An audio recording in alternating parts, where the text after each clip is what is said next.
Hello viewers, welcome WB education news. তো আজকের এই ভিডিওটি হচ্ছে পশ্চিমবঙ্গের বাসিন্দাদের জন্য খুবই একটি ভালো খবর। তো ভিডিওটি স্কিপ না করে পুরো দেখে নাও। যা তো ঘোষণা হয়েছে লোকসভা ভোটের তারিখ। তো চারিদিকে ভোটের দামাদা বেজে গিয়েছে। তো এই মুহূর্তে একটি চাঞ্চল্যকর খবর উঠে এলো। তো যেখানে জানানো হয়েছে পশ্চিমবঙ্গের সর্ববৃহৎ ও জনপ্রিয় প্রকল্প তথা লক্ষ্মী ভাণ্ডার প্রকল্প নিয়ে একটি দারুণ আপডেট। এতদিন ধরে লক্ষ্মী ভাণ্ডারের প্রকল্পের সকলেই 500 টাকা এবং 1000 টাকা করে পেয়ে যেতেন, কিন্তু এবার যে নতুন একটি আপডেট বেরিয়ে এসেছে সেখানে প্রতিশ্রুতি দেওয়া হয়েছে যে লক্ষ্মী ভাণ্ডার প্রকল্পের মাধ্যমে 3000 করে টাকা দেওয়া হবে সকলকেই। তবে কি করে এই 3000 টাকা দেওয়া হবে, কে এই টাকার কথা ঘোষণা করলো এবং কিভাবে এই টাকা পাওয়া যাবে সে ব্যাপারে বিস্তারিত এই ভিডিওর মাধ্যমে জানাবো। তোমরা স্কিপ না করে পুরোটি দেখো। তো সামনে রয়েছে লোকসভার নির্বাচন, আর এই নির্বাচনকে পাখির চোখ করতে প্রত্যেকটি রাজনৈতিক দল একের পর এক নতুন প্রতিশ্রুতি দিচ্ছেন সাধারণ জনগণকে। তো চারিদিকে শুরু হয়েছে প্রচার এবং এই প্রচারের একের পর এক নতুন জনপ্রিয় প্রকল্পের কথা তথা বিভিন্ন প্রতিশ্রুতি দিচ্ছেন প্রত্যেকটি রাজনৈতিক নেতা। তো এরকমই লক্ষ্মী ভাণ্ডার প্রকল্প নিয়েও বিশাল বড় একটি প্রতিশ্রুতি দেওয়া হলো, যেখানে বলা হচ্ছে লক্ষ্মী ভাণ্ডার প্রকল্পের মাধ্যমে দেওয়া হবে 3000 করে টাকা।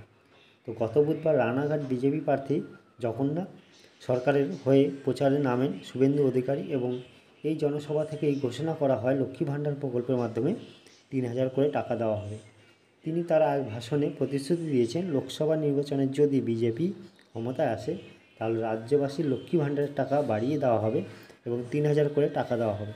তিনি আরও জানিয়েছেন সরকার ট্যাক্সের টাকা জনগণকে দিচ্ছে, এই জনগণেরই টাকা, তাই তাদের টাকার পরিমাণ বাড়িয়ে 3000 করে দেওয়া হবে।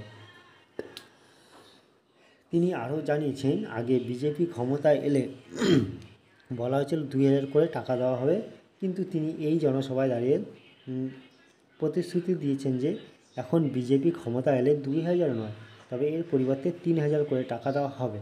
তো লক্ষ্মী ভাণ্ডার যেহেতু পশ্চিমবঙ্গের জনপ্রিয় ও সর্ববৃহৎ প্রকল্প, তাই এই প্রকল্প নিয়ে রাজনৈতিক নেতারা দর কষাকষি শুরু করে দিয়েছে। তো আগে শুভেন্দু অধিকারী ঘোষণা করেছিলেন লক্ষ্মী ভাণ্ডার প্রকল্পের টাকা 500 থেকে বাড়িয়ে 2000 করা হবে, কিন্তু এবার তিনি ঘোষণা করলেন 2000 থেকে বাড়িয়ে 3000 করা হবে।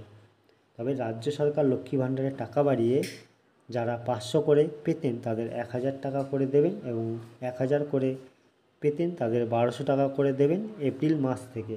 তো চলতি বছরের যে বাজেট পেশ করা হয়েছে সেই বাজেটে এই ঘোষণা করা হয়েছে। তবে যাই হোক, লক্ষ্মী ভাণ্ডার প্রকল্পের মাধ্যমে টাকা বাড়ানো হলো রাজ্যের মহিলারা ভীষণভাবে উপকৃত হবে এবং এই প্রকল্পের মাধ্যমে টাকা বাড়ানো হলে রাজ্য সরকারের নাম আরও জনপ্রিয় হবে, চারিদিকে এর জয়গান শোনা যাবে। তো এই ছিল ছোট্ট একটি নিউজ তোমাদের জন্য। যদি ভালো লেগে থাকে একটা লাইক, শেয়ার এবং সাবস্ক্রাইব করে দিই।